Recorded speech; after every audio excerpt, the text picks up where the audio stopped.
لقد كان لكم في رسول الله أسوة حسنة اعوذ باللہ من الشیطان الرجیم بسم اللہ الرحمن الرحیم اللہم صلی علی محمد وعلی آل محمد کما صلیت علی ابراہیم وعلی آل ابراہیم انک حمید مجید اللہم بارک علی محمد وعلی آل محمد کما بارکت علی ابراہیم وعلی آل ابراہیم انک حمید مجید اللہم رب اشرح لی صدری ویسر لی امری واحلل عقدۃ من لسانی یفقہوا قولی۔ میری ساری بہنوں کو السلام علیکم۔ کل ہم نے جو آخری حدیث پڑھی تھی وہ تھی حدیث نمبر 1911، جس میں ہم نے پڑھا تھا کہ کیا میں تمہیں جنتی مردوں کی خبر نہ دوں؟ نبی جنت میں جائے گا، صدیق جنت میں جائے گا، شہید جنتی ہوگا، نابالغ بچہ جنتی ہوگا، اور وہ آدمی جنت میں جائے گا جو کہ شہر کے دوسرے کنارے میں بسنے والے بھائی سے اللہ تعالیٰ کی خاطر ملاقات کرنے کے لیے جاتا ہے۔ اور میں تمہیں جنتی عورتوں کی خبر نہ دوں؟ ہر محبت کرنے والی اور زیادہ بچے جنم دینے والی خاتون کہ جب اس پر غصے ہوا جاتا ہے یا اس کے ساتھ برا سلوک کیا جاتا ہے تو وہ اپنے خامن سے کہتی ہے یہ میرا ہاتھ آپ کے ہاتھ میں ہے، میں اس وقت تک نہیں سوؤں گی جب تک کہ تو راضی نہیں ہوتا۔ کل ہم نے یہ حدیث پڑھی تھی۔ اس کا جو پہلا حصہ تھا جنت میں جانے والے مرد، وہ میں نے بڑی ڈیٹیل سے آپ کو بتا دیا تھا۔ آج ہم جنت میں جانے والی خواتین کے بارے میں ذرا تھوڑی سی ڈیٹیل زیادہ دیکھیں گے۔ تو عورت کی جو سب سے پہلی صفت ہے جس عورت کو اللہ تعالیٰ اپنی جنت میں داخل کریں گے، خامن سے محبت کرنے والی عورت کی ساری محبتیں اپنے خامن کے لیے ہونی چاہیے۔ اللہ تعالیٰ نے یہ رشتہ محبت اور رحمت کا رکھا ہے۔ شادی سے پہلے کسی سے محبت کرنا یا شادی کے بعد کسی سے محبت کرنا یہ جائز نہیں ہے۔ آپ کو پتہ ہے کوئی عورت اگر کسی مرد پر شہوت کی نظر سے نظر ڈالتی ہے تو یہ نظر کا زنا ہوتا ہے، اور اگر اسی نیت سے کسی کی باتیں سنتی ہے تو یہ کانوں کا زنا ہوتا ہے، اور اگر کسی کے دل میں یہ خیال آتا ہے تو یہ دل کا زنا ہوتا ہے۔ یہی بات مردوں کے لیے بھی ہے۔ عورت اور مرد دونوں کے لیے محبت کرنے کے لیے جگہ ایک ہی ہے۔ مرد کی تمام محبتیں اپنی بیوی کے لیے ہوتی ہیں، اور عورت کی تمام محبتیں اپنے شوہر کے لیے ہوتی ہیں، اور یہ محبت عبادت کا درجہ رکھتی ہے۔ تو اسی لیے عورت جو ہے وہ اپنے خامن کے ساتھ جتنی نیکی کر سکتی ہے، جتنی بھلائی کر سکتی ہے، جتنا اسے خوش کر سکتی ہے، وہ اس کے لیے جنت میں جانے کا سبب ہوتا ہے۔ دوسری بات، زیادہ بچے جنم دینے والی۔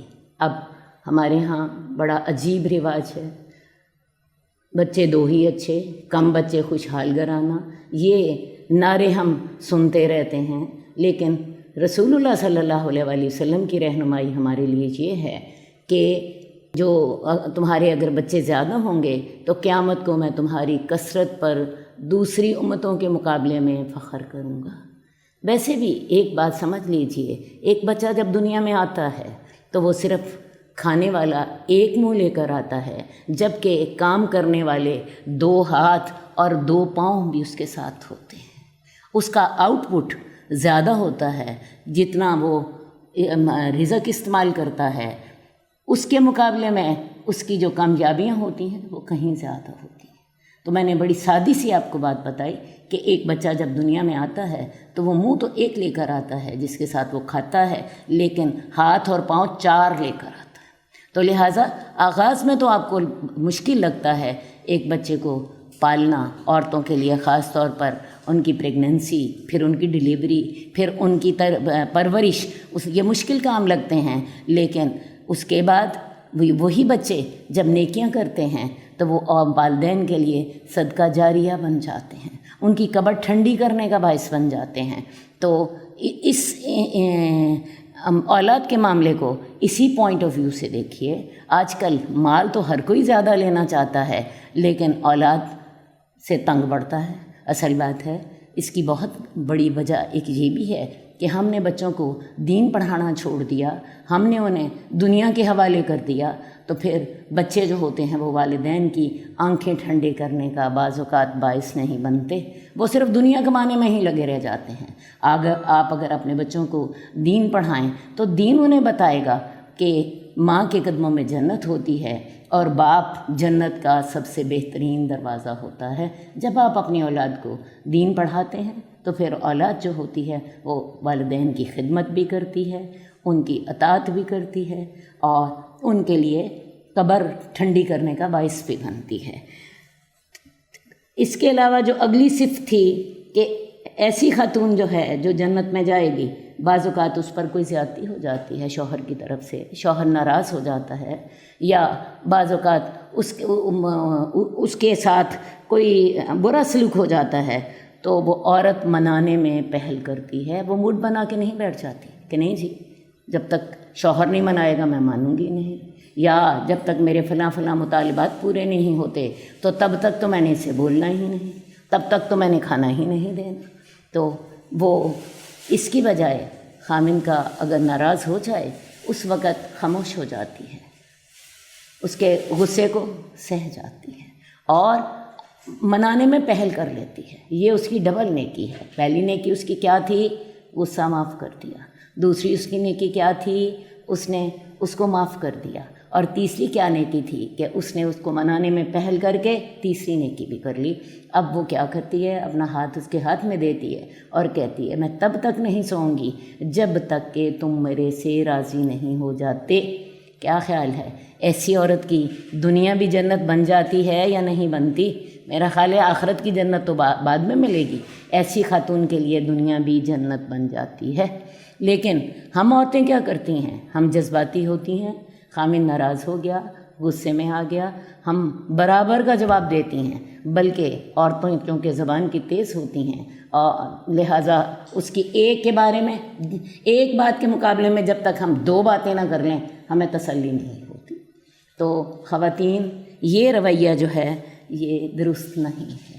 اپنے اس رویے کی اصلاح کر لیجئے، انشاءاللہ تعالیٰ آپ دیکھیں گی کہ آپ کی دنیا بھی اللہ جنت بنا دے گا۔ دوسری بات میں آپ سے ایک اور کہنا چاہوں گی، خامن کے ساتھ جو آپ کا اپنا معاملہ ہے اس میں ایک بات کا خیال رکھیے، یہ نہ سوچئے شوہر میرے ساتھ اچھا کر رہا ہے تو میں شوہر کے ساتھ اچھا کروں، شوہر میرے ساتھ خوش ہو کر بولا تو میں نے بھی اس کا جواب اچھا دیا۔ نہیں، آپ نے شوہر کی اطاعت اس لیے کرنی ہے کہ اللہ تعالیٰ نے آپ کو اس کا حکم دیا ہے۔ اب جب شوہر کے ساتھ اچھا چل رہی ہوتی ہیں، اپنی اولاد کی اچھی تربیت کر رہی ہوتی ہیں، اپنے گھر کے معاملات دیکھ رہی ہوتی ہیں، تو آپ اصل میں اللہ کی فرما برداری کر رہی ہوتی ہیں۔ تو اللہ کی فرما برداری کرنے کے لیے صرف ایک نیت رکھا کریں، میں اس لیے یہ نیکی کر رہی ہوں کہ میں نے کل کو اللہ کو جواب دینا۔ آپ دیکھیں گی آپ کے لیے آسان ہو جائے گا۔ ویسے انسان ہے کمزور، انسان ضرور متاثر ہوتا ہے کہ شوہر تو میرے سے اچھا نہیں کر رہا اور میں ہی اچھا کرتی جاؤں، لیکن میں آپ کو بتاؤں آپ اس طرح 2 3 4 دفعہ کریں گی، انشاءاللہ آپ دیکھیں گی شوہر کے رویے میں تبدیلی آنے لگ جائے گی۔ اور اگر کوئی زیادہ ہی سخت مزاج ہے، اللہ تو دیکھ رہا ہے نا، اللہ آپ کا اجر ضرور آپ کو دنیا میں بھی دے گا، یہ اللہ کا اپنا وعدہ ہے۔ تو انشاءاللہ تعالیٰ یہ رویہ آپ کے گھر کو جنت بنا دے گا۔ رسول اللہ صلی اللہ علیہ وآلہ وسلم سے پوچھا گیا کہ یا رسول اللہ بہترین عورت کون سی ہوتی ہے؟ تو رسول اللہ صلی اللہ علیہ وسلم نے فرمایا تھا کہ جب تو اسے دیکھے تو وہ تجھے خوش کر دے۔ کیسے خوش کرے؟ اس کے چہرے پہ مسکراہٹ ہو، وہ تیرے سے خوش ہو کر بات کرے، اس کا لباس اچھا ہو، وہ تجھے بھلی لگے۔ ہمارے ہاں عورتوں کا کیا طریقہ ہے؟ باہر نکلنے لگیں خوب سج بن کے نکلی، میک اپ بھی کر لیا، خوشبو بھی لگا لی، گھر میں ان سے بوئیں آ رہی ہوتی ہیں۔ تو یہ عورت کو سوچنا ہے کہ اس کی جو ہے آرائش اور زیبائش کا پہلا حقدار شوہر ہے، تو لہٰذا جب تو اسے دیکھے تو وہ تجھے خوش کر دے، اور دوسری بات کیا تھی کہ جب تو اسے حکم دے تو وہ تیری اطاعت کرے، اور جب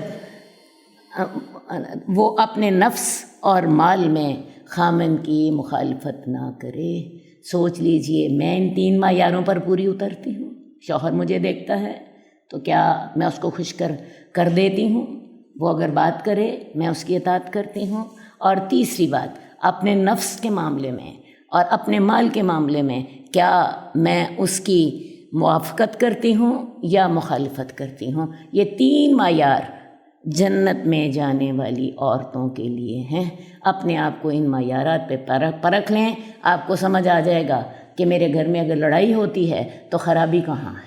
حدیث نمبر 1912، نعمان بن بشیر کی روایت ہے کہ حضرت ابو بکر رضی اللہ تعالیٰ عنہ آئے اور رسول اللہ صلی اللہ علیہ وآلہ وسلم کے پاس آنے کی اجازت طلب کی۔ انہوں نے سنا کہ حضرت عائشہ رسول اللہ صلی اللہ علیہ وآلہ وسلم کے سامنے اپنی آواز بلند کر رہی تھیں۔ حضرت ابو بکر صدیق اندر تشریف لے آئے، اور انہوں نے جب دیکھا کہ حضرت عائشہ رسول اللہ صلی اللہ علیہ وسلم کے مقابلے میں اونچی آواز میں بات کر رہی ہیں تو ناراض ہونے لگے اور کہا ام رومان کی بیٹی، اور انہیں پکڑنا چاہا، اور ساتھ ہی کہا کیا تو اپنی آواز کو رسول اللہ صلی اللہ علیہ وآلہ وسلم کے سامنے بلند کرتی ہے؟ لیکن رسول اللہ صلی اللہ علیہ وآلہ وسلم دونوں کے درمیان حائل ہو گئے۔ حضرت ابو بکر واپس چلے گئے۔ رسول اللہ صلی اللہ علیہ وآلہ وسلم نے حضرت عائشہ کو راضی کرتے ہوئے فرمایا، تو دیکھتی نہیں میں تیرے اور ابو بکر کے درمیان حائل ہو گیا۔ آپ کو معاملہ سمجھ آیا؟ ایک دفعہ حضرت ابو بکر رسول اللہ صلی اللہ علیہ وسلم کے گھر آئے، اور اس گھر میں ان کی بیٹی حضرت عائشہ تھیں، تو اجازت مانگی، رسول اللہ صلی اللہ علیہ وسلم نے اجازت دے دی۔ حضرت ابو بکر اندر آئے اور انہوں نے خود دیکھا کہ حضرت عائشہ اللہ کے رسول صلی اللہ علیہ وسلم کے مقابلے میں اونچی آواز سے بات کر رہی ہیں۔ اس کا مطلب یہ ہے کہ میاں بیوی کے جھگڑے جو ہوتے تھے وہاں بھی چل رہے ہوتے تھے، تھوڑے بہت، باقی وہ ازواج مطہرات تھیں، وہ ہمارے لیے نمونہ تھیں۔ لیکن یہ بات سمجھ لیجئے کہ یہ رشتہ ایسا ہے جس میں تھوڑی بہت اونچ نیچ کی گنجائش ہوتی ہے، کیونکہ انسان نے 24 گھنٹے ایک دوسرے کے ساتھ رہنا ہوتا ہے، ہر طرح کے معاملات شیئر کرنے ہوتے ہیں، تو انسان ہونے کے ناطے انسان کے اس طرح کی باتیں جو ہوتی ہیں وہ ممکن ہوتی ہیں۔ تو حضرت عائشہ رسول اللہ صلی اللہ علیہ وسلم کے مقابلے میں اونچی بول رہی ہیں۔ حضرت ابو بکر کو بڑا سخت غصہ آیا اور انہیں ڈانٹ کے کہنے لگے، ام رومان کی بیٹی، تو اللہ کے رسول کے سامنے اونچا بولتی ہے، اور مارنے کے لیے آگے بڑھے، مارنے کے لیے آگے بڑھے۔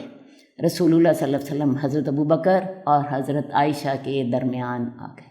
حضرت ابو بکر انہیں مار نہیں سکے اور واپس چلے گئے۔ جب حضرت ابو بکر واپس چلے گئے تو رسول اللہ صلی اللہ علیہ وآلہ وسلم بجائے اس کے کہ حضرت عائشہ کے اونچی آواز کے بولنے کی وجہ سے ان پر ناراض ہوتے، انہیں راضی کرتے ہوئے کہنے لگے، دیکھا میں تمہارے اور ابو بکر کے درمیان کیسے حائل ہو گیا تھا، آج تو تمہیں پڑھ ہی جانی تھی، میں نے تمہیں بچا لیا۔ حضرت ابو بکر ایک دفعہ پھر رسول اللہ صلی اللہ علیہ وسلم کے گھر آئے اور گھر آنے کی اجازت مانگی، اور دیکھا کہ رسول اللہ صلی اللہ علیہ وآلہ وسلم حضرت عائشہ کو ہنسا رہے تھے۔ حضرت ابو بکر نے کہا، اے اللہ کے رسول، مجھے اپنے صلح والے ماحول میں بھی شریک کر لیں جیسے آپ نے مجھے اپنے جھگڑے میں شریک کیا تھا۔ ایک دفعہ پھر موقع ایسا ہوا کہ حضرت ابو بکر تشریف لائے اور رسول اللہ صلی اللہ علیہ وسلم اور حضرت عائشہ بڑے اچھے موڈ میں تھے۔ رسول اللہ صلی اللہ علیہ وسلم حضرت عائشہ کو خوش کرنے کے لیے انہیں ہنسا رہے تھے، تو حضرت ابو بکر کہنے لگے کہ اس دن جیسے میں آپ کے جھگڑے میں شامل ہوا تھا تو آپ مجھے اپنی صلح والے حالت میں بھی مجھے اپنے ساتھ شریک کر لیجیے۔ ظاہر رسول اللہ صلی اللہ علیہ وسلم کو اس بات پر کیا اعتراض تھا؟ حضرت ابو بکر ان کے یار غار تھے اور حضرت عائشہ ان کی سب سے پیاری بیوی تھیں۔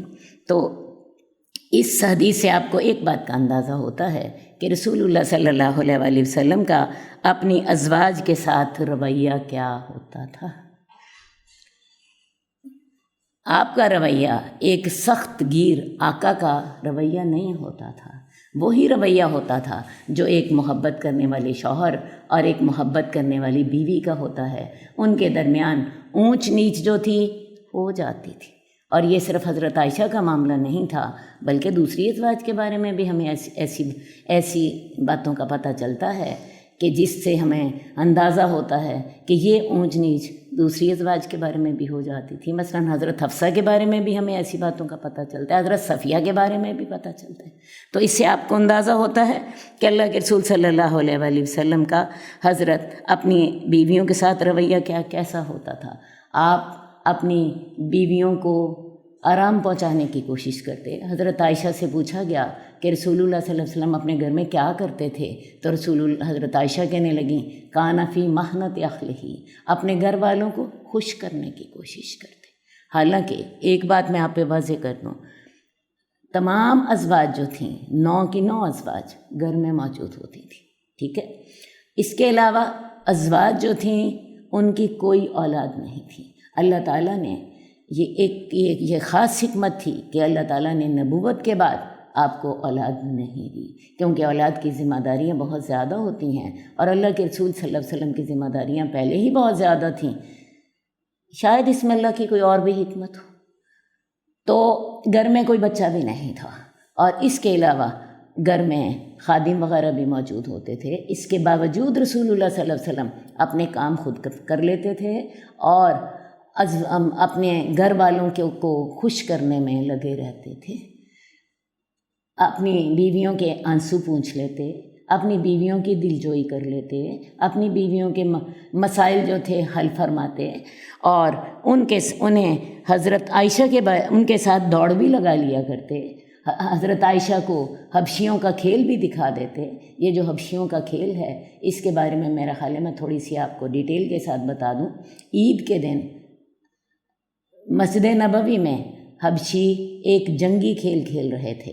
رسول اللہ صلی اللہ علیہ وسلم کو اندازہ تھا کہ حضرت عائشہ کی عمر کی جو خواتین ہوتی ہیں انہیں ایسے کھیلوں سے دلچسپی ہو سکتی ہے، تو رسول اللہ صلی اللہ علیہ وسلم نے حضرت عائشہ سے پوچھا کیا تم یہ کھیل دیکھو گی؟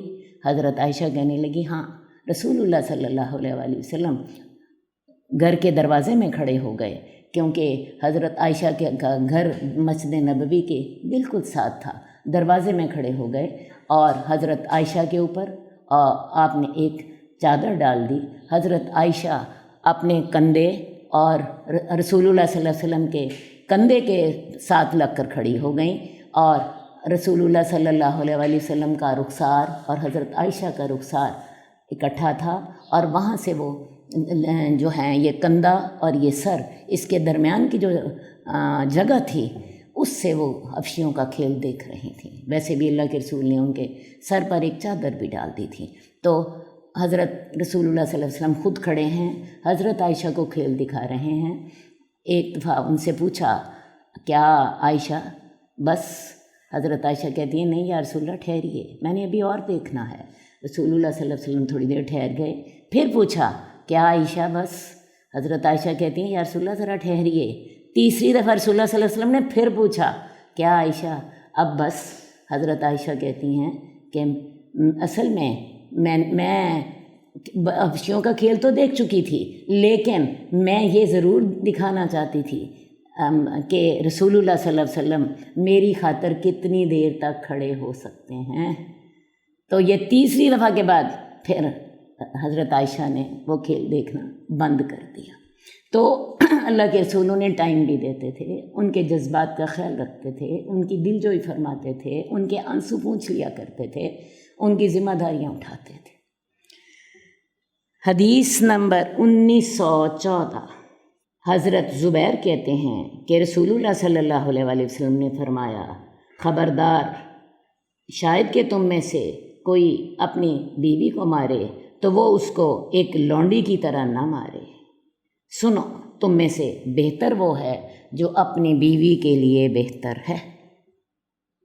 بعض اوقات گھر میں جھگڑا ہو جاتا ہے اور اس جھگڑے کی وجہ سے انسان جو ہے وہ اس کو اپنے معاملات درست کرنے کے لیے ایک آخری حربہ بھی استعمال کرنا پڑتا ہے۔ یہ بات ہم کل بڑی تفصیل سے بتا چکے ہیں کہ اگر عورت نشوز پر اتر آئے تو اسے سب سے پہلے نصیحت کی جائے، اس کے بعد اس کے ساتھ تعلقات منقطع کر دیے جائیں، اور اگر اس پر بھی مسئلہ حل نہ ہو تو پھر تادیب کی خاطر اسے ہلکا سا مارا جا سکتا ہے۔ تو رسول اللہ صلی اللہ علیہ وسلم نے فرمایا کہ سنو، تم میں سے ہو سکتا ہے کوئی اپنی بیوی کو مارے تو اس کو ایسے نہ مارو جیسے کسی غلام یا کسی خادم کو مارتے ہیں۔ خبردار، تم میں سے بہترین آدمی وہ ہے جو اپنی بیوی کے لیے بہتر ہے۔ مرد جو ہیں اس کی بہترین ہونے کی گواہی کون دے گا؟ اس کی بیوی۔ اگر کوئی مرد اپنے گھر والوں کے لیے بہتر نہیں ہے، باہر بڑا اچھا ہے، کاروبار بڑا اچھا کرتا ہے، اپنے جہاں پہ وہ ملازمت کرتا ہے وہاں پر بھی وہ بڑا مقبول ہے، لیکن اپنے گھر والوں میں، اپنے بیوی بچوں میں اس کا رویہ بہتر نہیں ہے تو وہ ایک اچھا آدمی نہیں ہے۔ اس کے اچھے آدمی ہونے کا معیار رسول اللہ صلی اللہ علیہ وسلم نے کیا بتایا کہ اس کے اچھے ہونے کا معیار یہ ہے کہ وہ اپنے گھر والوں کے لیے بہترین ہو، اور رسول اللہ صلی اللہ علیہ وسلم اپنے گھر والوں کے لیے سب سے زیادہ بہترین تھے۔ جہاں تک مارنے کا تعلق ہے، اس سلسلے میں میں آپ کو رسول اللہ صلی اللہ علیہ وسلم کی سنت بتا دیتی ہوں۔ ایک دفعہ کیا ہوا، عورتوں نے رسول اللہ صلی اللہ علیہ وسلم سے شکایت کی کہ یا رسول اللہ، مرد ہمارے ساتھ سختی کرتے ہیں، ہمیں زیادہ مارتے ہیں۔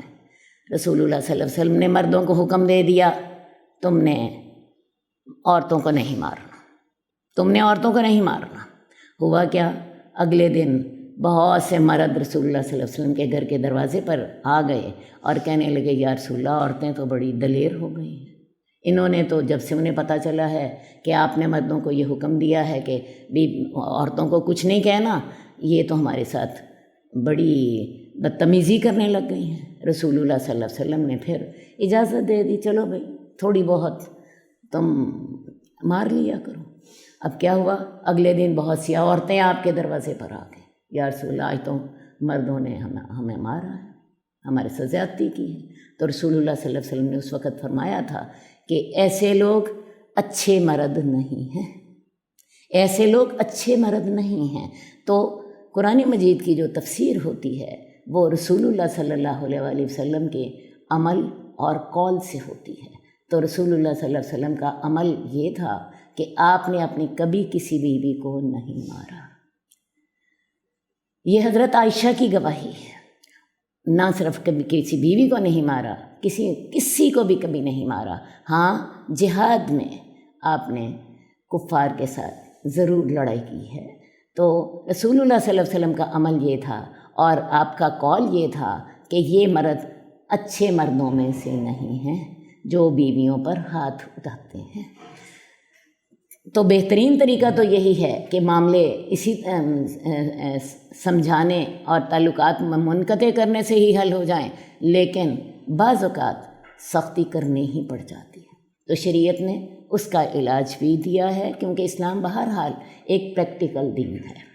حدیث نمبر 1918، عبداللہ بن عمر بیان کرتے ہیں کہ ایک آدمی نے اپنے باپ کے خلاف رسول اللہ صلی اللہ علیہ وسلم سے مدد طلب کی اور کہا اس نے میرا مال لے لیا ہے۔ رسول اللہ صلی اللہ علیہ وسلم نے فرمایا کیا تجھے علم نہیں کہ تو اور تیرا مال تیرے باپ کی کمائی سے ہے؟ عبداللہ بن عمر رضی اللہ تعالیٰ عنہ فرماتے ہیں کہ ایک آدمی جو تھا رسول اللہ صلی اللہ علیہ وسلم کے پاس آیا، کہنے لگا یا رسول اللہ، میرا باپ میرا مال لیتا ہے، میرا باپ جو ہے وہ میرا مال لیتا ہے اور آپ میری مدد کیجئے، میرے باپ کو میرا مال لینے سے روک دیجئے۔ رسول اللہ صلی اللہ علیہ وسلم نے کہا کہ کیا تجھے پتہ نہیں کہ تو اور تیرا مال تیرے باپ کی کمائی ہے؟ کہ تو خود بھی باپ کی کمائی سے ہے۔ کیا خیال ہے اگر اس بیٹے کو باپ نے نہ پالا ہوتا، اس پہ مال نہ خرچ کیا ہوتا، اس پر محنت نہ کی گئی ہوتی، اس پہ والد نے رحم اور شفقت نہ کی ہوتی، تو آج وہ بچہ مال کمانے کے قابل ہوتا؟ مال تو بڑی دور کی بات ہے، وہ بیٹا خود باپ کی کمائی ہے، وہ بیٹا خود باپ کے جسم کا حصہ ہے۔ کیا خیال ہے، ایسا ہی ہے یا کہ نہیں ہے؟ ایسا ہی ہے یا نہیں ہے؟ جب اولاد کمزور ہوتی ہے، جب پیدا ہوتی ہے، آپ دیکھیں کتنی کمزور ہوتی ہے، اور اگر والدین اس وقت اس پر اپنا مال نہ خرچ کریں، ماں اس پہ اپنی جان مارتی ہے، باپ اس پہ اپنا مال خرچ کرتا ہے، اس کی خاطر راتیں جاگتا ہے، اس کی خاطر سخت گرمی میں محنتیں کرتا ہے، اور اگر اس وقت باپ اس پر محنت نہ کرتا تو آج وہ بڑا ہوتا۔ تو اس لیے مال تو دور کی بات ہے، بیٹا خود باپ کے جسم کا حصہ ہے، ہوتا ہے یا نہیں ہوتا؟ اس کے جسم کا، اس کے جگر کا ٹکڑا ہوتا ہے۔ تو اب وہی بیٹا کل کو کہے کہ میرا باپ جو ہے وہ میرے سے مال مانگ رہا ہے، تو بات یہ ہے کہ بیٹے کا مال اور بیٹا وہ دونوں ہی باپ کے ہیں، وہ دونوں ہی باپ کے ہیں۔ قرآن مجید سے آئیے پوچھ لیتے ہیں اس سلسلے میں۔ قرآن مجید میں ہے یسألونک ماذا ینفقون، وہ تیرے سے سوال کرتے ہیں وہ کیا خرچ کریں، تو اے نبی ان سے کہہ دیجئے کل ما انفقتم من خیر فللوالدین والاقربین، اے نبی ان سے کہہ دیجئے کہ تم جو بھی مال خرچ کرو گے تو وہ تمہارے والدین کے لیے ہوگا اور قریبی رشتہ داروں کے لیے ہوگا۔ تو مال میں سب سے پہلا حق والدین کا ہے، رشتہ داروں کا حق بعد میں آتا ہے۔ اب اولاد والدین کے بعد آتی ہے، یہ بات کلیئر کر لیجئے کہ ایک شخص کے مال میں والدین کا حق پہلے ہے، اولاد کا حق بعد میں ہے۔ قرآن مجید کی ترتیب دیکھ لیجئے، اور حدیث سے بھی میں آپ کو وہ واقعہ یاد دلانا چاہوں گی۔ 3 آدمی ایک غار میں پھنس گئے اور طوفان آیا تھا، انہوں نے اس میں پناہ لے لی، ہوا کیا اوپر سے ایک پتھر آ گرا، غار کا دروازہ ٹوٹلی بند ہو گیا۔ اب انہوں نے دیکھا کہ شاید ہم اس میں سے زندہ نہ بچ سکیں، تو انہوں نے آپس میں یہ طے کیا کہ ہم کوئی اپنی نیکی اللہ کے سامنے پیش کرتے ہیں اور اللہ سے دعا کرتے ہیں کہ اللہ تعالی ہماری اس نیکی کو قبول فرما اور ہمیں اس مشکل سے نکال دے۔ ان میں سے سب سے پہلے آدمی نے اللہ کے سامنے جو دعا کی وہ یہ تھی، حدیث میں یہ حدیث متفق علیہ ہے۔ اس آدمی نے کہا اللہ تو جانتا ہے کہ میں بکریاں پالتا تھا، اور میں رات کو جب آتا تو میں اپنے والدین کو پہلے دودھ پلاتا اور اس کے بعد میں اپنے بچوں کو دودھ پلاتا۔ ایک رات کیا ہوا، مجھے دیر ہو گئی، میں جب گھر آیا تو میرے والدین میرا انتظار کر کے بھوکے سو گئے تھے۔ میں نے سوچا کہ میں اپنا معمول نہیں بدلوں گا، میں آج بھی والدین کو ہی پہلے دودھ پلاؤں گا۔ میرے بچے بھوکے تھے اور وہ رو رہے تھے، لیکن میں اپنے والدین کا انتظار کرتا رہا۔ میں نے ان کو جگایا اس لیے نہیں کہ میں چاہتا تھا کہ میں ان کی نیند خراب نہ کروں، یہاں تک کہ فجر ہو گئی، میں ساری رات کھڑا رہا ان کے انتظار میں۔ میرے بچے بھوکے سو گئے، میرے والدین اٹھے، میں نے انہیں دودھ پلایا اور اس کے بعد میں نے اپنے بچوں کو دودھ پلایا۔ اور جب اس شخص نے یہ واقعہ بیان کیا تو ساتھ ہی اللہ سے دعا کی، اللہ تو جانتا ہے یہ عمل میں نے صرف تجھے راضی کرنے کے لیے کیا تھا، اللہ تعالیٰ تو اس عمل کو قبول فرما لے اور میری اس مصیبت کو دور فرما دے۔ اور ہوا کیا کہ پتھر کا 1/3 حصہ ہٹ گیا۔ تو اس حدیث سے بھی ہمیں یہی پتہ چلتا ہے کہ والدین کا حق اولاد سے پہلے ہے۔ ویسے بھی میں لاجیکلی آپ کو بتانا چاہتی ہوں، اولاد کا ہمارے اوپر، اولاد کے ساتھ ہمیں محبت ہوتی ہے، ایک فطری محبت اللہ نے ہمارے دل میں پیدا کی ہے، اور اس کی وجہ سے ہم اولاد پر خرچ کرتے ہیں۔ ورنہ اگر لاجیکلی آپ دیکھیں تو اولاد نے ہمیں کیا دیا ہے جس کا بدلہ ہم ان کو دیں؟ والدین نے تو ہم پر اپنا مال خرچ کیا ہوتا ہے، اپنی جوانی خرچ کی ہوتی ہے، اپنی محنتیں لگائی ہوتی ہیں، اپنی ہمتیں صرف کی ہوتی ہیں، تو ان کے احسان کا بدلہ ہم نے انہیں دینا ہوتا ہے یا کہ نہیں دینا ہوتا؟ اولاد نے تو ہمیں کچھ بھی نہیں دیا ہوتا۔ اللہ نے چونکہ اولاد کو پالنا ہے تو اللہ تعالیٰ ان کی محبت ہمارے دل میں ڈال دیتے ہیں۔ تو ورنہ اگر لوجیکلی بھی آپ دیکھیں تو حق تو ماں باپ کا پہلے ہے، جنہوں نے آپ پر اس وقت خرچ کیا تھا جب آپ سب سے زیادہ ضرورت مند تھے۔ اب والدین ضرورت مند ہیں تو آپ نے بھی اسی طرح ان پر خرچ کرنا ہے جیسے انہوں نے آپ پر بچپن میں خرچ کیا تھا۔ اور نہ صرف ہم نے ان پر خرچ کرنا ہے، ان کی خدمت بھی کرنی ہے، ان کی جو ہے ان کو خوش بھی کرنا ہے، ان کے لیے دعائیں بھی کرنی ہیں، ان کے لیے دعائیں بھی کرنی ہیں۔ اللہ تعالیٰ ہمیں ان اعمال کی توفیق دے۔ یہ ساری باتیں آپ کو دین بتاتا ہے۔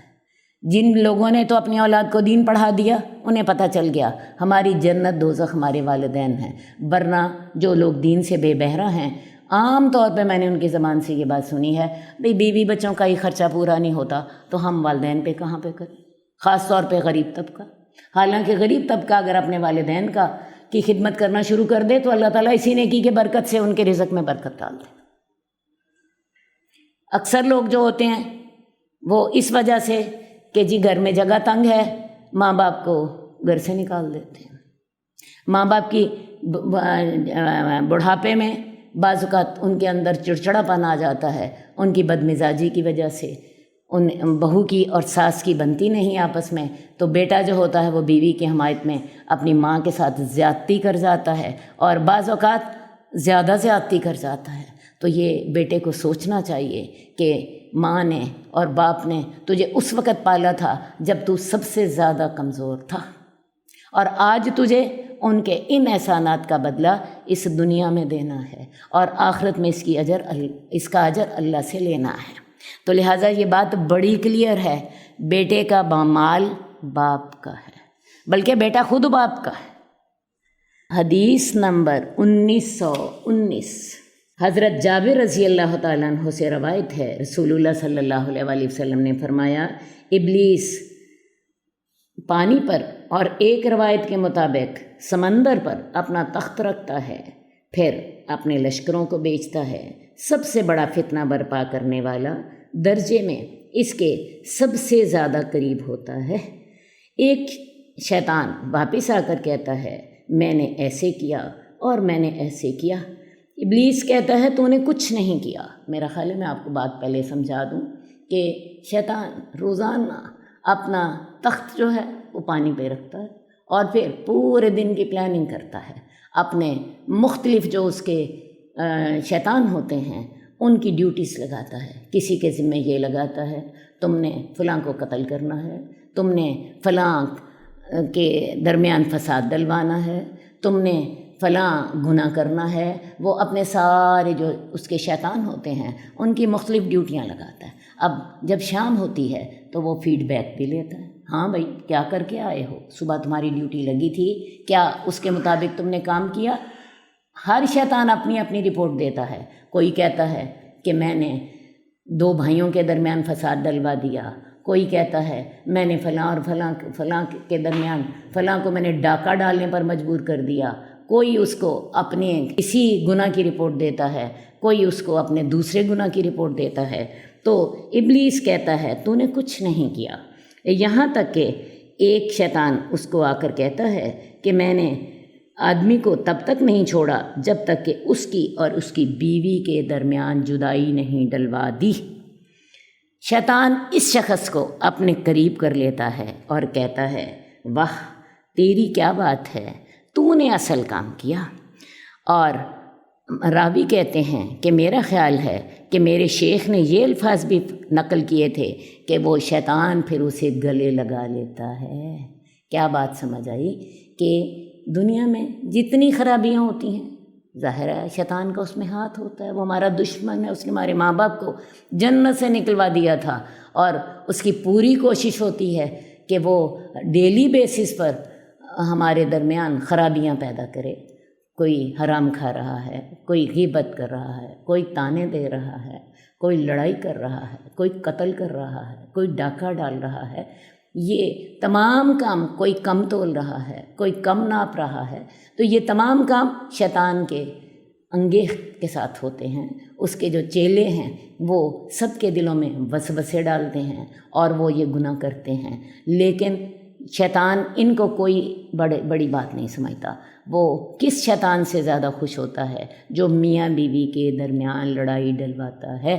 شیطان اس کو اٹھ کے اپنے گلے لگا لیتا ہے، اس کو شابش دیتا ہے، اس کو تھپکی دیتا ہے، ہاں بھائی تو نے اصل کام کیا.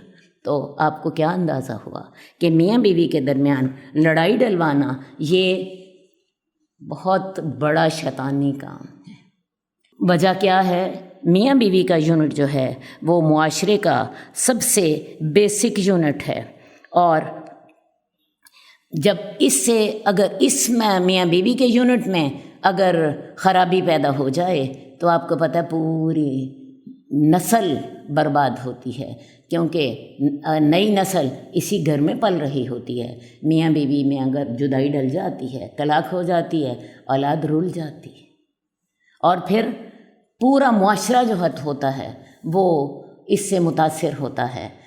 شیطان کا بہت بڑا حربہ قطع رحمی کرنا ہے، اور صلہ رحمی اسلام کی بنیادی اقدار میں سے ہے. تو یہ کام ہمارے ہاں بہنیں اور مائیں بڑے خلوص سے کر رہی ہوتی ہیں. میں خواتین کو بتا دینا چاہتی ہوں کہ میاں بیوی کے معاملات میں ٹانگ نہ اڑائیں. یہ بعض اوقات ماں بڑی ہمدردی سے کہہ رہی ہوتی ہے میرا بیٹا تو بیوی کے نا تھلے لگ گیا ہے، اور میری جو ہے نا میرے بھائی کو تو بھابھی نے پاگل کر دیا ہے. اور وہ پھر خیر سے اپنے بھائی کی ہمدردی میں اور ماں اپنے بیٹے کی ہمدردی میں اسے پٹیاں پڑھا رہے ہوتے ہیں، اور تب تک انہیں چین نہیں آتا کہ جب تک ان کی اپنی تسلی نہیں ہو جاتی. حالانکہ یہی باتیں اگر وہ اپنی بیٹی کے بارے میں ہوں اور ان کے داماد کے بارے میں ہوں تو ماں کا کہنا کیا ہوتا ہے؟ میرا داماد بڑا اچھا ہے، میری بیٹی کو روزانہ آؤٹنگ پہ لے جاتا ہے. لیکن اگر اس کا اپنا بیٹا اس کی بہو کو روزانہ آؤٹنگ پہ لے جائے تو ماں کے ماتھے پہ بل پڑ جاتے ہیں اور بہنوں کو تکلیف شروع ہونے لگ جاتی ہے. تو اصل بات یہ ہے اس رشتے کے اندر آپ دخل نہ دیجیے. یہ سب سے زیادہ شیطان کو خوش کرنے کا طریقہ ہے. اور یہ تو خیر ہے معاملہ آخرت کے ساتھ اور اللہ کے ساتھ. دنیا میں کیا ہوتا ہے جب مائیں اور بہنیں اس طرح کی پٹیاں پڑھا رہی ہوتی ہیں تو بہت دفعہ طلاق بھی ہو جاتی ہے. اپنے بیٹے کا گھر مائیں اجاڑ لیتی ہیں، اپنے بھائی کا گھر بہنیں اجاڑ لیتی ہیں، اور ظاہرہ طور پہ وہ ہمدردی کر رہی ہوتی ہیں. تو ایسی ہمدردیوں سے اپنے بھائی کو معاف رکھیں، ان کو اپنے معاملے خود سلجھا لینے دیں.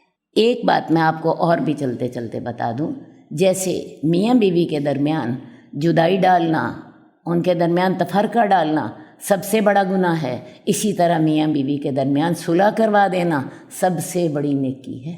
بجائے ان کے درمیان تفرقہ ڈالنے کے کوشش کریں میاں بیوی کی اگر آپس میں کوئی ناراضگی ہے تو ان کی صلح کرا دیں. یقین جانیں کہ وہ دونوں اپنے معاملے زیادہ بہتر جانتے ہیں. حدیث نمبر 1923. حضرت ابو سعید اور حضرت جابر رضی اللہ تعالی عنہما سے روایت ہے کہ رسول اللہ صلی اللہ علیہ وسلم نے ایک دفعہ لمبا خطبہ دیا، بہت سے دنیا کے اور آخرت کے معاملات کا ذکر کیا، اور فرمایا کہ سب سے پہلی وجہ جس سے بنی اسرائیل ہلاک ہوئے وہ یہ تھی کہ ایک غریب آدمی کی بیوی کپڑوں یا زیورات کے بارے میں اپنے خامن کو مالدار آدمی کی بیوی کی طرح تنگ کرتی تھی.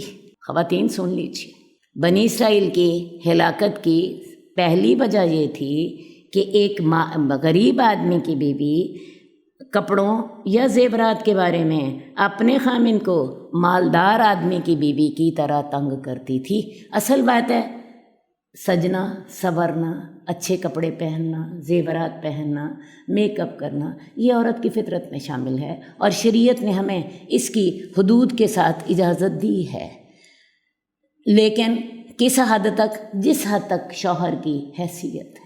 اب ایک عورت جو ہے اگر اپنے خامن کو ناجائز طور پر تنگ کرے گی کہ مجھے اتنا زیور بنا کے دو جیسے فلاں مالدار آدمی کی بیوی نے پہنا ہوا تھا، اور میں نے ویسے کپڑے پہنے ہیں جیسے فلاں عورت نے فلاں فنکشن پر پہنے تھے، تو ہوگا کیا؟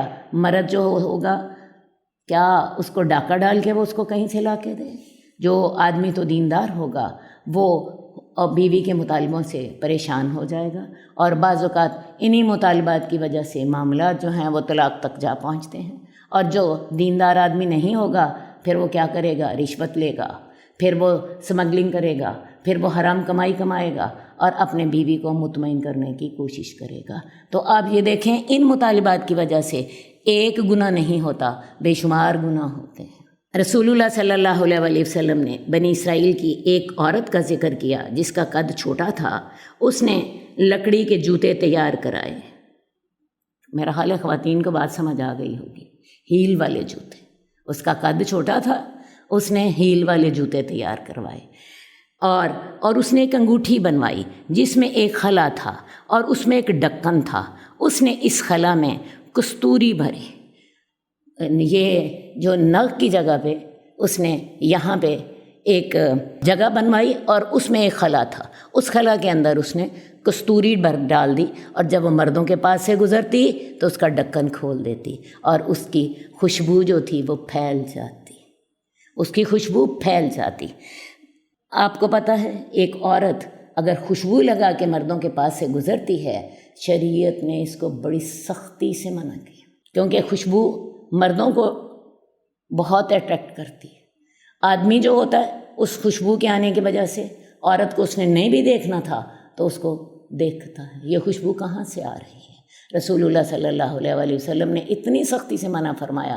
آپ نے فرمایا کہ جو عورت خوشبو لگا کے مسجد میں جاتی ہے اسے چاہیے کہ گھر آ کے غسل کرے، بلکہ بعض جگہ پہ بعض روایات میں یہ بھی الفاظ آتے ہیں کہ وہ ایسی اور ایسی ہے، یعنی آپ نے اس کے بارے میں بڑے سخت الفاظ استعمال کیے۔ اس عورت نے کیا کیا کہ اس عورت نے اپنی انگوٹھی میں جو تھی نگ کی جگہ پر اس نے ایک خانہ بنوایا، اور اس کے اندر ایک خلا تھا اور اس کے اوپر ایک ڈھکن تھا، اس کے اندر اس نے خوشبو بھری، اور جب وہ مردوں کے پاس سے گزرتی ڈھکن کھول دیتی اور اس میں سے خوشبو جو تھی وہ باہر پھیل جاتی۔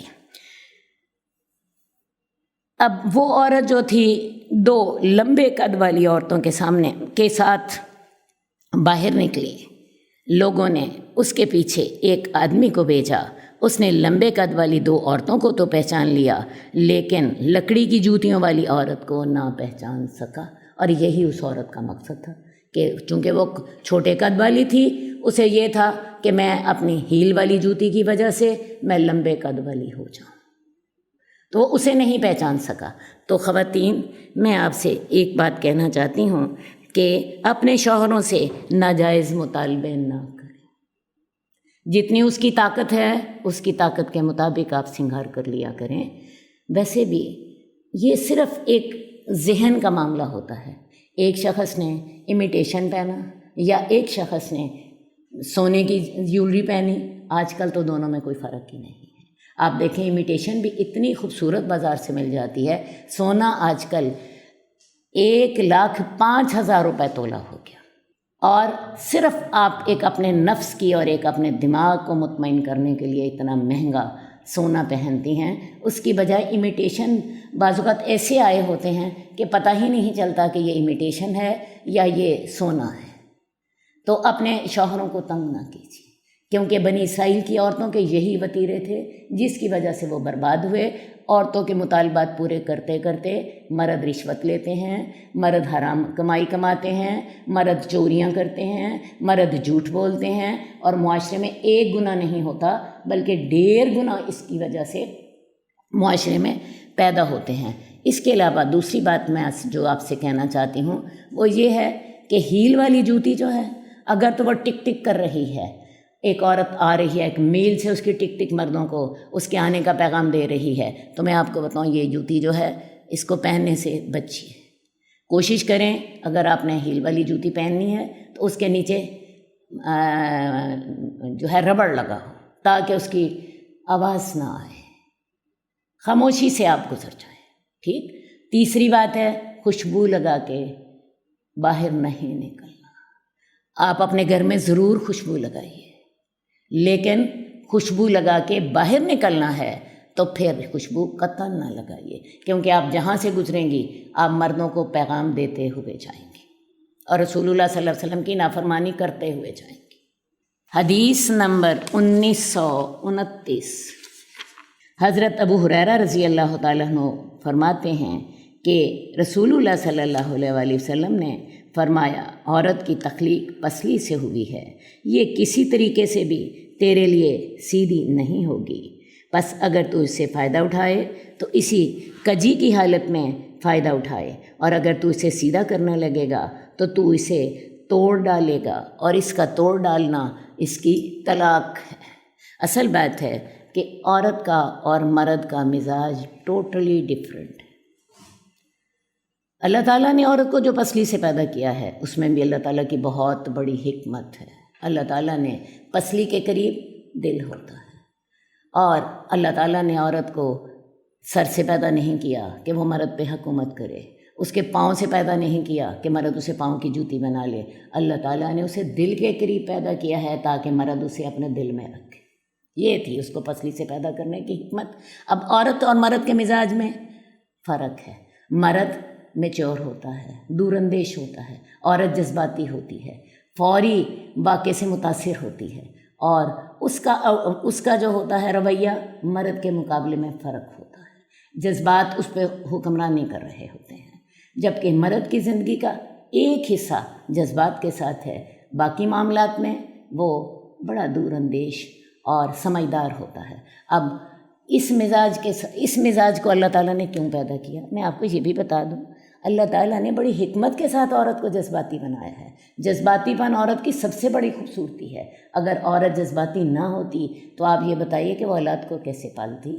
دیکھیں، ایک بچہ ساری رات الٹیاں کرتا ہے، ساری رات پوٹیاں کرتا ہے، ماں کو ایک منٹ لیٹنے کی فرصت نہیں ملتی، ماں کے وہ کپڑے گندے کر دیتا ہے، ماں کو وہ بے چین کر دیتا ہے۔ اس کے باوجود عورت اسی بچے کو محبت کرتی ہے، اسی بچے کو چومتی ہے، اور یہ عورت کی اتنی فطرت ہے کہ جو بچہ جتنا زیادہ بیمار ہوتا ہے اتنی ماں اس کے ساتھ زیادہ اٹیچ ہو جاتی ہے۔ تو یہ جذباتی پن ہے نا۔ مرد اتنا عقل مند ہوتا ہے کہ اگر بچہ رات کو اس کو جگاتا ہے تو وہ بچے کو عورت کے ساتھ چھوڑ کے دوسرے کمرے میں جا کے سو جاتا ہے۔ کیا خیال ہے، یہ کام مرد بچوں کو پال سکتا ہے؟ قطعاً نہیں۔ تو اللہ تعالیٰ نے عورت کو جذباتی اسی لیے بنایا تھا کہ عورت اولاد کی تربیت کر سکے، یہ اس کے مزاج کی سب سے بڑی خوبصورتی ہے۔ لیکن دوسرے معاملات میں عورت کا یہ جو جذباتی پن ہوتا ہے بعض اوقات اسے نقصان دیتا ہے، اور اولاد کو پالنے کے معاملے میں، شوہر کے ساتھ رہنے کے معاملے میں، شوہر کے ساتھ جھگڑا ہو گیا، لڑائی ہو گئی، اسی خاوند کے ساتھ پھر محبت کا تعلق ہو جاتا ہے۔ تو یہ اس کی جو فطرت ہے، یہ اولاد کی تربیت کے لیے، اپنا گھر چلانے کے لیے بہت ضروری ہے۔ بلکہ میں یہ کہتی ہوں یہ عورت کی سب سے بڑی خوبصورتی ہے، لیکن اس کا ایک سائیڈ ایفیکٹ بھی ہے۔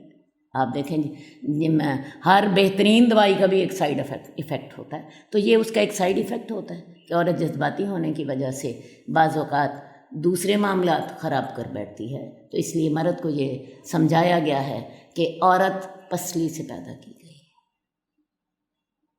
تو تم اگر اسے سیدھا کرنے کی کوشش کرو گے، تم یہ سوچو گے کہ جیسے میں سوچتا ہوں ایسے عورت کیوں نہیں سوچتی، تو تم معاملے خراب کر بیٹھو گے، تم وہ کبھی سیدھی نہیں ہوگی، کیونکہ اس کی فطرت ہی یہی ہے، اور اس فطرت پر ہی اس کو پیدا کیا گیا ہے۔ تو لہٰذا اس کی اگر جذباتی پن کی وجہ سے وہ بعض اوقات بدمزاجی پہ اتر آتی ہے تو تم اس کی بدمزاجی برداشت کر لو، اور اسی بدمزاجی کے ساتھ اس کے ساتھ گزارا کر لو۔ اور اگر تم نے چاہا کہ ہم اس کو سیدھا کر دیں تو اللہ کے رسول فرما رہے ہیں وہ سیدھی نہیں ہوگی، وہ سیدھی نہیں ہوگی، ہاں تمہارا رشتہ ٹوٹ جائے گا اور طلاق ہو جائے گی۔ تو لہٰذا عورت کی جو بدمزاجی ہے، اس کے جذباتی ہونے کی وجہ سے اس کو برداشت کر لو۔ عورتوں سے بھی میں یہ کہنا چاہوں، یہ تو رسول اللہ صلی اللہ علیہ وسلم نے مردوں کو نصیحت کی، عورتوں کو بھی میں یہ کہنا چاہوں گی اپنے مزاج کی اس خوبصورتی سے ضرور فائدہ اٹھائیں، لیکن جب اس سے نقصان ہونے لگے تو اس وقت اپنی زبان پہ قابو کریں۔ اسی جذباتی پن کی وجہ سے عورتیں ناشکری کر بیٹھتی ہیں، اور ناشکری کی وجہ سے رسول اللہ صلی اللہ علیہ وآلہ وسلم نے انہیں دوزخ کی وعید بھی سنائی تھی، دوزخ کی وعید بھی سنائی تھی۔ تو اس لیے عورتیں جو ہیں اپنی اس جو ہے خوبی سے فائدہ اٹھائیں جہاں موقع ہے، اور جہاں اس سے نقصان ہو رہا ہے اپنی زبان پہ کنٹرول کریں، جو منہ سے نکالیں سوچ سمجھ کے نکالیں، اور خاص طور پہ خامن کی ناشکری نہ کریں، کیونکہ خامن کی ناشکری دوزخ میں لے جاتی ہے۔ ازدواجی زندگی کو کامیاب بنانے کے میں آپ کو 2 یقینی طریقے بتا دیتی ہوں۔ دونوں طریقے جو ہیں بڑی کلیئر، آپ ان کو اختیار کر لیجئے، انشاءاللہ آپ کا گھر جو ہے وہ بڑا مطمئن گھر ہوگا۔ پہلی بات یہ ہے، خامن کو جب بھی خامند آپ کو اپنے جسمانی تقاضوں کے لیے بلائے کبھی انکار نہ کیجیے۔ یہ ہم کل پڑھ چکے ہیں، جب عورت جو ہے رسول اللہ صلی اللہ علیہ وسلم کا حکم ہے کہ جب شوہر بلائے تو عورت خواہ تنور پر ہو یا اونٹ کے اوپر سوار ہو، پالان پر ہو، وہ اپنے شوہر کی بات مانے، کبھی انکار نہ کیجیے۔ اور نمبر 2، شوہر کی کبھی ناشکری نہ کیجیے۔ یہ 2 کام کر لیجئے، انشاءاللہ باقی تمام مسائل حل ہوتے چلے جائیں گے۔ حدیث نمبر 1934، حسین بن محسن اپنی پھپھی جن کا نام اسما تھا ان سے روایت کرتے ہیں کہ وہ رسول اللہ صلی اللہ علیہ وآلہ وسلم کے پاس کسی کام کے لیے گئیں۔ آپ نے ان کا کام کیا اور پوچھا، کیا تم شادی شدہ ہو؟ وہ کہنے لگیں، جی ہاں۔ آپ نے پوچھا، تیرا اپنے شوہر کے ساتھ کیسا رویہ ہے؟ انہوں نے کہا کہ میں اس کے حق میں کوئی کوتاہی نہیں برتتی مگر جو میرے بس میں نہ ہو۔ رسول اللہ صلی اللہ علیہ وسلم نے فرمایا، دیکھ لو تیرا اس کے ہاں کیا مقام ہے، کیونکہ وہی تیری جنت ہے اور وہی تیری دوزخ ہے۔ حدیث اپنے مفہوم میں بالکل واضح ہے۔ ایک خاتون رسول اللہ صلی اللہ علیہ وآلہ وسلم کے پاس جاتی ہیں جن کا نام اسما ہے، اور اللہ کے رسول سے انہیں کوئی ضرورت تھی۔ رسول اللہ صلی اللہ علیہ وسلم نے ان کی ضرورت پوری فرمائی اور پھر ان سے پوچھا کہ کیا تم شادی شدہ ہو؟ انہوں نے بتایا کہ ہاں یا رسول اللہ میں شادی شدہ ہوں۔ آپ نے فرمایا کہ تم اپنے شوہر کے ساتھ کیسا رویہ رکھتی ہو؟ وہ کہنے لگیں کہ میں اس کی اپنی طاقت بھر اس کے ساتھ نیکی کرنے کی کوشش کرتی ہوں، میں کوئی کوتاہی نہیں کرتی۔ ہاں وہ علیحدہ بات ہے کہ میں کچھ کر نہ سکوں، میں اپنی طاقت بھر، اپنی استطاعت بھر اپنے شوہر کے ساتھ نیکی کرنے کی کوشش کرتی ہوں۔ تو آپ نے فرمایا، دیکھ لو تیرا اس کے ہاں کیا مقام ہے، وہ تیری جنت ہے، تیری دوزخ ہے۔ اگر تو اس کے ساتھ نیکی کرتی ہے تو تجھے جنت ملتی ہے، اور اگر تو اس کے ساتھ نیکی نہیں کرتی، معاملہ اپنا خراب کرتی ہے، تو وہی تیری دوزخ بھی ہے۔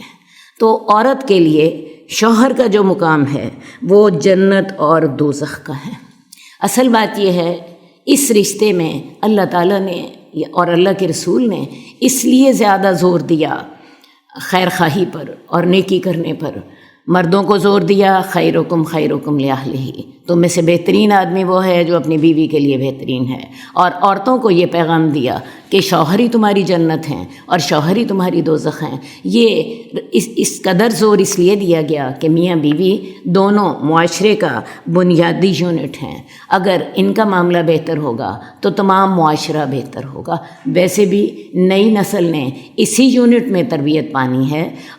اگر میاں بیوی کے معاملات اچھے چل رہے ہیں تو اولاد کی تربیت بھی اچھی ہوگی، اور اگر میاں بیوی کے معاملات اچھے نہیں چل رہے تو اولاد کی تربیت میں بہت بڑی خامیاں آ جاتی ہیں۔ اس لیے اس سلسلے میں مردوں کو بھی نصیحت کی گئی، عورتوں کو بھی نصیحت کی گئی۔ چونکہ یہاں پہ خاتون کا معاملہ ہے تو میں اچھی بیوی کی صفات ایک دفعہ آپ کو پھر بتا دوں۔ یہ قرآن مجید میں اللہ تعالیٰ نے بتائی ہیں، فالصالحات قانتات حافظات للغیب بما حفظ اللہ، کہ جو نیک عورتیں ہوتی ہیں وہ اپنے شوہروں کی فرما بردار ہوتی ہیں، اور غیب میں شوہر کی غیر موجودگی میں اس کی حفاظت کرنے والی اس کے معاملات کی حفاظت کرنے والی ہوتی ہیں اللہ کی توفیق اور مدد کے ساتھ۔ اب یہ ہے کہ قانتات کے دو معنی ہوتے ہیں۔ قانتات کا ایک مطلب ہوتا ہے فرما بردار، اور فرما برداری سے کیا مراد ہے؟ شوہر کی ہر معاملے میں فرما برداری کرنا۔ اگر عورت اپنی ٹانگ علیحدہ رکھے گی اور خامن کے ساتھ نہیں چلے گی تو ہوگا کیا؟ گھر میں ہر وقت مسائل کھڑے ہوتے رہیں گے، گھر میں ہر وقت فساد پڑا رہے گا۔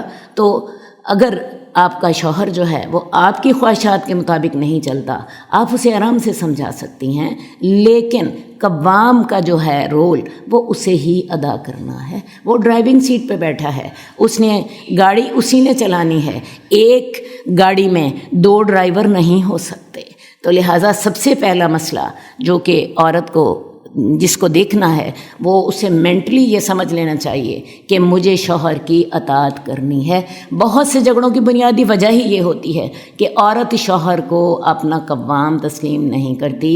وہ سوچتی ہے جہاں میرا دل چاہا میں اس کی بات مان لوں گی، جہاں میرا دل چاہا میں اس کی بات نہیں مانوں گی۔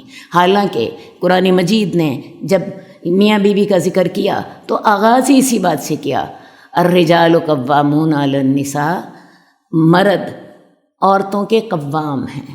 تو یہ جو ہمارے ہاں ایک تصور ہے کہ عورت اور مرد شانہ بہ شانہ چلیں گے، میں آپ کو بتاؤں عورت اور مرد شانہ بہ شانہ نہیں چلیں گے۔ مرد آگے چلے گا، عورت پیچھے چلے گی۔ یا ایک جملہ ہمارے ہاں بڑا عام استعمال ہوتا ہے، مرد اور عورت ایک گاڑی کے دو پہیے ہیں۔ وہ دو پہیے لازماً ہیں لیکن وہ برابر کے پہیے نہیں ہیں۔ شوہر اگلا پہیہ ہے اور عورت اس کا پچھلا پہیہ ہے۔ یہ جو بنیادی تصور ہے کہ خامن کے ساتھ جو بات پسند آئی وہ مان لی، جو ناپسند آئی وہاں پہ خواتین نے لڑائی ڈال دی، یہی بنیادی رویہ جو ہے یہ گھر میں فساد پیدا کرتا ہے۔ تو اس بات کو مینٹلی ایکسیپٹ کریں کہ مجھے شوہر کی بات ماننی ہے، یہ میری سب سے پہلی ذمہ داری ہے۔ باقی یہ ٹھیک ہے، بعض شوہر بھی غلطی کر رہے ہوتے ہیں لیکن آپ ان کو سمجھا سکتی ہیں، آپ ان کو بتا سکتی ہیں، لیکن آپ ان کی بات ماننے کی پابند ہیں۔ اگلی بات کیا ہے کہ ایک تو قانتات کا مطلب ہے فرما بردار ہونا، دوسری بات قانتات کا دوسرا معنی جو ہے وہ بھی قرآن مجید سے ہمیں پتہ چلتا ہے۔ قرآن مجید میں جہاں نماز کا حکم دیا گیا ہے وہاں یہ الفاظ ہیں وَقُومُوا لِلَّهِ قَانِتِينَ، اللہ کے لیے خاموش ہو کر کھڑے ہو جاؤ۔ تو قانتات کا دوسرا معنی یہ بھی ہے کہ عورتیں جو اطاعت کریں گی خاموش رہ کر کریں گی۔ نماز میں آپ کو پتہ ہے بات کرنے کی اجازت نہیں ہوتی، تو خواتین یہ نہیں کریں گی کہ خامن نے ایک بات کا حکم دیا اور جو ہیں خواتین اس کے آگے 10 دلیلیں دے رہی ہیں، اس کے آگے جھگڑا کر رہی ہیں۔ خاموشی کے ساتھ اس کی اطاعت کرنی ہے۔ تو یہ قانتات کہ اگر آپ کو معنی پتہ چل جائے کئی جھگڑے جو ہیں وہ وہیں پہ ختم ہو جائیں گے۔ تو قانتین کے دو معنی ہیں، ایک تو قانتین کا معنی ہے فرما بردار اور ایک قانتین کا معنی ہے خاموش۔ تو لہٰذا عورت نے مرد کو جو قوام ماننا ہے اپنے شعور کی آمادگی کے ساتھ، اپنے دل کی آمادگی کے ساتھ۔ اب خواتین کے جو جھگڑے ہوتے ہیں اس کی بنیادی وجہ یہ ہوتی ہے کہ عورت شوہر کو پوری آمادگی کے ساتھ اپنا قوام تسلیم نہیں کر رہی ہوتی۔ اس کی بہت سی وجوہات ہیں، اس کی بہت بڑی وجہ ہمارا میڈیا بھی ہے، اس کی بہت بڑی وجہ یورپ سے آنے والے جو ہیں خیالات بھی ہیں۔ تو میں نے اسی لیے اس چیز کو واضح کرنا ضروری سمجھا ہے کہ عورت کی پہلی ذمہ داری کیا ہے کہ وہ مرد کو دل کی آمادگی کے ساتھ اپنا قوام تسلیم کرے اور آگے سے جو ہے بحث مباحثہ نہ کرے، خاموشی کے ساتھ وہ اس کی اطاعت کرے۔ اور دوسری اس کی ذمہ داری کیا تھی؟ حافظات للغیب، وہ اس کی شوہر کی غیر موجودگی میں حفاظت کرنے والی ہوتی ہیں۔ یہ حفاظت جو ہے کئی قسم کی ہے۔ یہ حفاظت عورت اپنی عزت کی حفاظت کرتی ہے، مرد کے رازوں کی حفاظت کرتی ہے، مرد کے گھر کی حفاظت کرتی ہے، اس کی اولاد کی تربیت کرتی ہے، یہ تمام حفاظتیں اس کے اندر آ جاتی ہیں۔ تو یہ عورت کی بنیادی ذمہ داریاں ہیں جو قرآن مجید ہمیں واضح کر دیتا ہے۔ تو شوہر کے ساتھ اپنے معاملے دنیا میں درست کر لیں، دنیا جنت بن جائے گی۔ اور اگر یہ معاملے درست نہیں کرتے، یہ اپنے ذہن کو واضح نہیں کرتے، اپنے کانسیپٹ کلیئر نہیں کرتے اور اپنے آپ کو شوہر کے شانہ بشانہ چلانا چاہتے ہیں، تو میں آپ کو بتاؤں یہ دنیا بھی جہنم ہی بنے گی۔ اللہم صلی علی محمد وعلی آل محمد کما صلیت علی ابراہیم وعلی آل ابراہیم انک حمید مجید۔ اللہم بارک علی محمد وعلی آل محمد کما بارکت علی ابراہیم وعلی آل ابراہیم انک حمید مجید۔ مولاي صل وسلم دائما ابدا على حبيبك خير الخلق